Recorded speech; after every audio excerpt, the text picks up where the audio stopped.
The first thing you'll do in Photoshop is either open a file or create a new file. So let's go over how to do both. When you launch the latest version of Photoshop CC, you may see a start screen that looks something like this. If you wanted to open an existing image, you could go to the Open button on the start screen and click, or if you wanted to create a new image from scratch, you could use the New button on the start screen.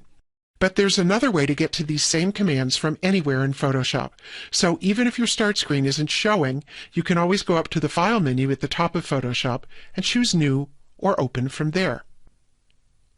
Let's go ahead and choose Open from the File menu to open some existing image files into Photoshop. That will launch your Mac Finder or your Windows File Explorer, where you'll navigate through your file system to an image file and select it. You could select one of the practice files that come with this tutorial, as I'm doing, or you can select an image of your own. If you want to open more than one image at a time, hold the Command key on a Mac or the Control key on Windows and select another image file. Then click the Open button. Both selected images open into Photoshop's editing workspace, which is called the Document window. At the top of the Document window, there is a tab for each open image, and the tab tells you the name of the image. If you want to see another open image, just click its tab. So that's how to open existing images. Let's leave those open and talk about how to create a new image from scratch. You might do that when you want a blank canvas on which to draw, or on which you want to place some images. So this time, from the File menu, let's choose New. That opens this new document window. Photoshop comes with a lot of blank document presets that you can start with. To find one that works for you, first select a category of documents from the top of the window: Photo, Print, Art and Illustration, or one of these others. I'm going to select Photo. Next, choose one of the preset sizes in this section called Blank Document Presets. If you don't see one you like, there's an option here to view more presets. View all presets. I'm going to select this preset, the Landscape Orientation 4x6. Over on the right, all the details have now been set up for me, including the width and the height. If you decide that's not exactly the size you want, you can type a different size into the width or height fields.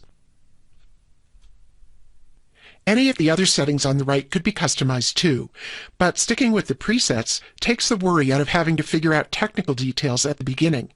And these settings could be changed later in Photoshop if you need to. So to finish creating a new document, click the Create button. And your new blank document opens in Photoshop, ready for you to add a photo, text, or maybe a shape, all as you'll learn to do as you continue through this tutorial series. Let's take a look at how Photoshop is laid out to help you get comfortable with your workspace. To follow along with this tutorial, you can open any image. The first interface element to get familiar with is the document window, which is right here in the center of the screen.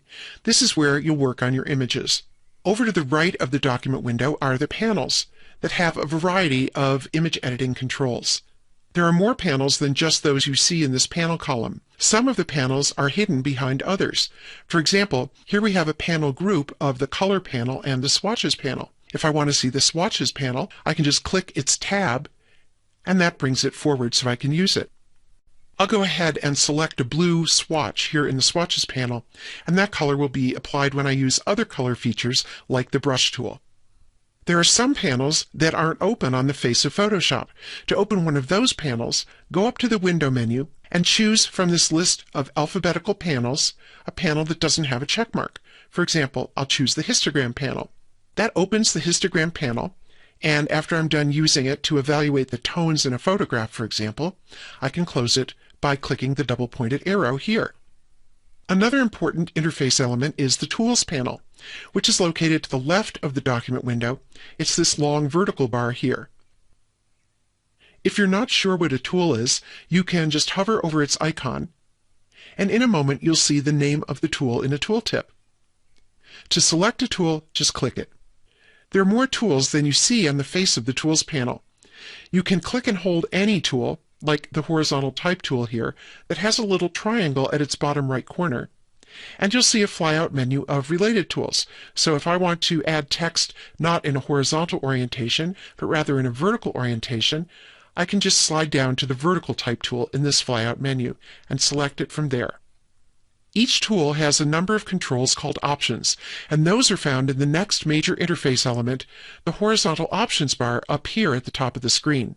The important thing about the options bar is that it changes depending on what tool is selected. So because I have the vertical type tool selected, I see options for text, like this font size menu here. But keep your eye on the options bar as I select another tool. I'll click on the brush tool, for example. And now the options have changed to offer brush opacity and brush flow and more. Let's go ahead and apply an option. One of the things you'll often want to do when you have a brush tool selected is to change the size of the brush tip. And you can do that using the brush picker option, which is the first option over here on the left of this options bar. I'll click that option to open the brush picker, and then I can move the size slider in the brush picker over to the right to increase the size of the brush tip, or to the left to decrease it. And then I'll click in a blank area to close the brush picker. I'll move into the image, and I'll apply some paint. And by the way, the brush tool is painting with blue because you'll remember that's the color I chose in the swatches panel earlier in this video. By the way, if I change my mind about that paint stroke or whatever I just did in Photoshop, I can undo it by pressing the common keyboard shortcut for undo, which is Command plus Z on a Mac or Control plus Z on a PC. The last major interface element is the menu bar at the very top of the screen. And here you have multiple menus with lots of controls. For example, if I want to close this image, I can select Close from the File menu. And you can go ahead and close the image without saving since we haven't made any permanent changes. So that was a quick look at the major features of the Photoshop interface that you'll use over and over as you work in Photoshop. The document window, the panels, the tools, the tool options, and the menu bar. Zooming and panning are ways to navigate around an image that you'll use often as you work on images in Photoshop. To practice working with the zoom and pan controls, open this image from the tutorial practice files, or open a large image of your own. Zooming means changing the magnification of the image, as you might do if you were looking at the sky through a telescope. You may want to zoom in for a closer view of part of an image, or you may want to zoom out to see more of an image on your screen. The most straightforward way to zoom is to select the Zoom tool toward the bottom of the Tools panel here. Then go up to the Options bar for the Zoom tool, where you'll find a plus icon for zooming in and a minus icon for zooming out. Let's start with the plus icon activated, which is the default. Then, to zoom in, move into the image and click. And each time you click, you'll zoom in a little further. To zoom back out to see more of the image again, go back to the Options bar and this time select the minus icon, and then click several times in the image to zoom back out. If you want to zoom in again, you have to go back to the Options bar, click the plus icon, and click in the image to zoom in again. Now you may get tired of going up to the Options bar every time you want to switch between zooming in and zooming out, so here's a shortcut that will help you. When the zoom in option is active, as it is now, you can switch to zooming out by holding the Option key on your keyboard if you're on a Mac, or the Alt key on Windows. Hold down that key and then click in the image, and that will automatically switch you back to zooming out. Then release your finger from the Option or Alt key, and you're switched back to zooming in, and so you can click in the image to zoom in again. The Zoom tool has a couple of options in its Options bar that you can use to move quickly to zoom levels that you use often. The Fit Screen option here in the Options bar comes in handy when you're zoomed in like this and you want to get back to a view of the entire image. Just click the Fit Screen option, and the entire image fits itself into your document window. Another useful option is this 100% option. Clicking this zooms you into 100% view of the image, which is the best way to view an image when you're checking it for sharpness. Now, I'm working on a small screen, and this image is pretty large, so when I zoom into 100%, I can't see the whole image on my screen, although you may not experience the same thing if you're working on a large monitor. So if I want to see a different part of this image at this zoom level, I'm going to need to move the image around in my document window. That's called panning, and it's done with another tool, the Hand tool. So I'm going to go back to the Tools panel, and I'm going to select the Hand tool there, which is just above the Zoom tool. Then I'll move into the image and notice that my cursor is now changed to a hand icon. I'll click, drag, and move the image in the document window to a place that I want to see, and then I'll release my mouse. When I'm done checking the sharpness here and I want to go back to view the entire image on screen, I'll go up to the options bar for the hand tool, and there I'll see the same fit screen option that we had for the zoom tool. So I can just click fit screen in the hand tool options bar, and that takes me back to see the entire image in my document window. Let me show you another way to zoom.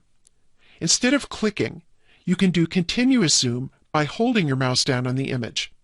I'll go back and get the zoom tool in the tools panel, and then I'm going to click and hold in the image. And the image zooms in continuously.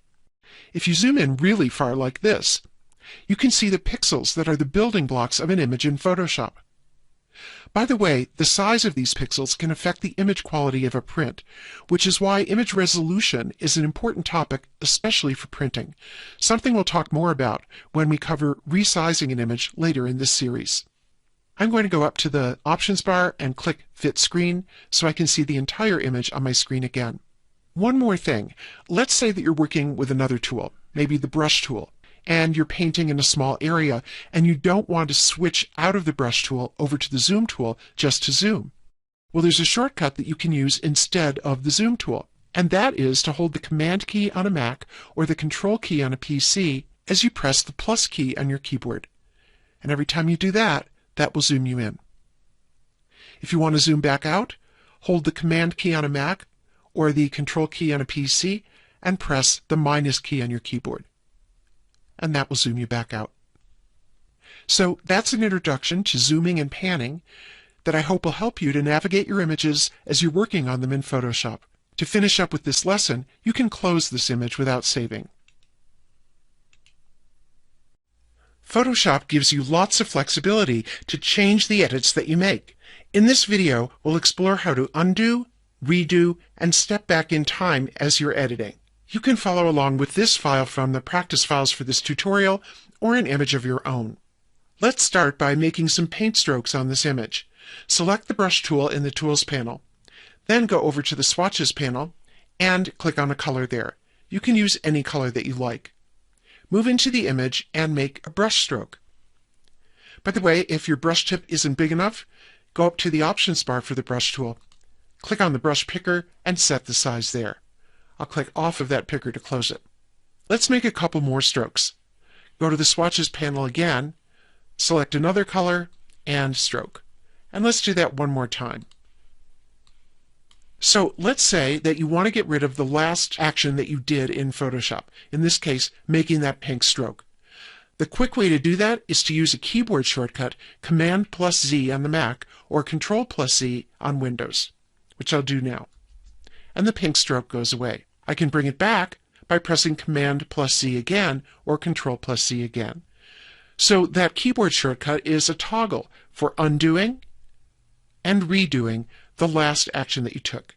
If you prefer to use a menu command rather than the shortcut, you can go up to the Edit menu, and there you can choose Undo, and Photoshop even tells you what action you're going to undo. And then Edit and Redo. Now, what if you want to undo more than just one step? In that case, go up to the Edit menu, and this time choose Step Backward. And you can do that up to 50 times by default. And each time, you're stepping back one action, one step in time. Similarly, you can step forward one step at a time. Edit, step forward. Edit, step forward. Edit, step forward. There's one more way that you can step through time in Photoshop, and that's using the History panel. The History panel is located here in this collapsed column of panels. If you don't see it, go up to the Window menu and choose History.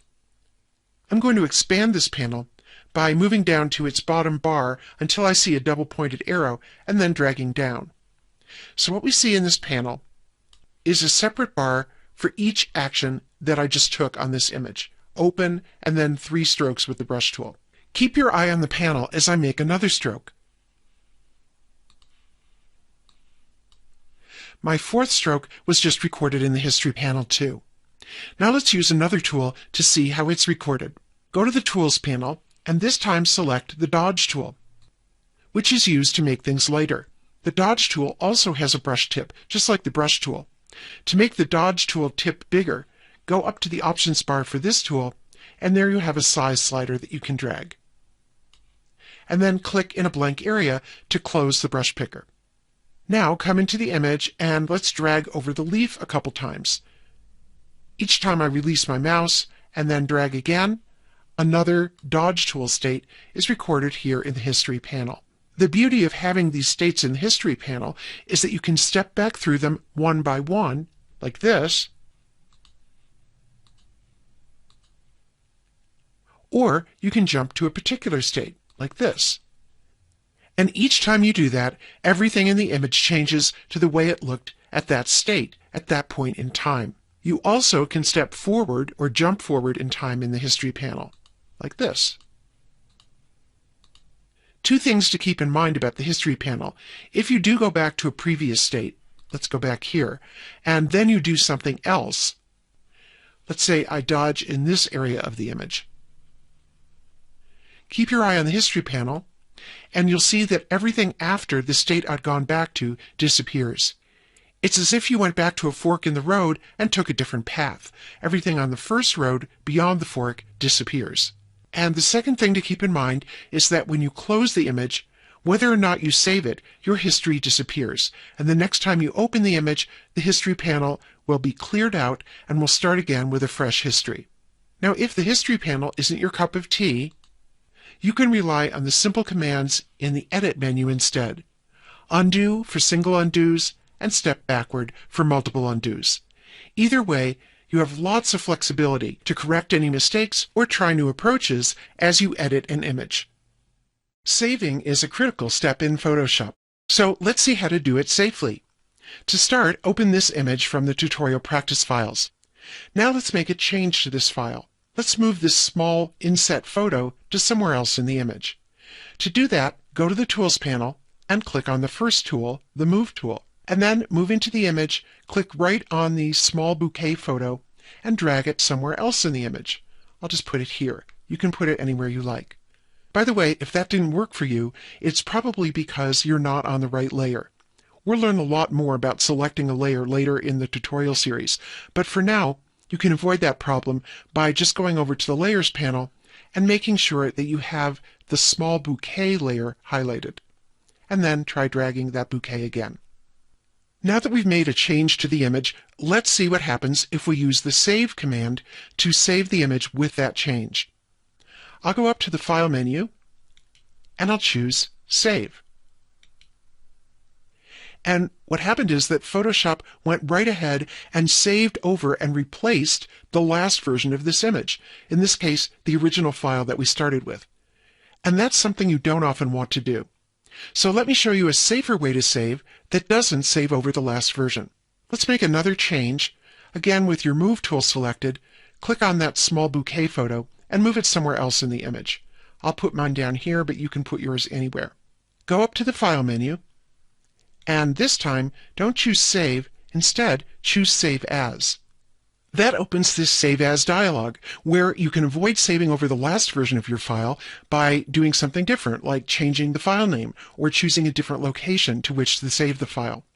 By the way, if you're on Windows, this dialog box may look slightly different. It does offer the same options that we'll talk about, but they're just arranged slightly differently. So what I'm going to do to avoid saving over the last version of this image is to give this version a new name. I'll go to the Save As field here. That's the file name field if you're on Windows. And I'll click just to the right of the name before the .psd extension, and I'm going to type -v2 for version 2. Now if I were to come down and click Save, although I'm not going to do that just yet, I'd end up with two files, the last saved version of the file and this changed version. So that's a simple way to protect your last saved version, which is sometimes your original, of an image. Before we do click Save, let's take a look at another important thing in this Save As dialog. That's the Format menu here on a Mac. It's called the Save as Type menu on Windows. It's a good idea to save your files in the native Photoshop format, which gives them a .psd extension while you're working on them. To do that, choose Photoshop from this drop-down menu, and if you have layers in your file, as we do, make sure that the Layers box is checked. The big advantage of saving as a PSD is that it will preserve any layers or other editable Photoshop features that you may have added to the image so that you can come back and work with those again later. But you can't see a .psd file on the web. And if you're sharing it with someone who doesn't have Photoshop, they might not be able to open a .psd file, a Photoshop file. So if you want to share an image that you've worked on in Photoshop, I suggest you save another copy of it in addition to the .psd and save that copy in the JPEG format. The JPEG file could be posted online, it will be smaller to send by email, and it will keep any photos in an image looking good. So let's go ahead and do that. I'm going to go to my Format menu, and I'll choose JPEG. And then I'll go down to the bottom right and click Save. That triggers this small window of JPEG options. I suggest you just leave these at their defaults and click OK. Finally, here are a couple bonus tips about saving. First, save often. Don't wait until you're done to save a file you're working on. Second, save early. This is especially important if you've created a new file from scratch with the new command, because until you do save, that file hasn't been permanently saved to your system and could be lost if your computer crashes.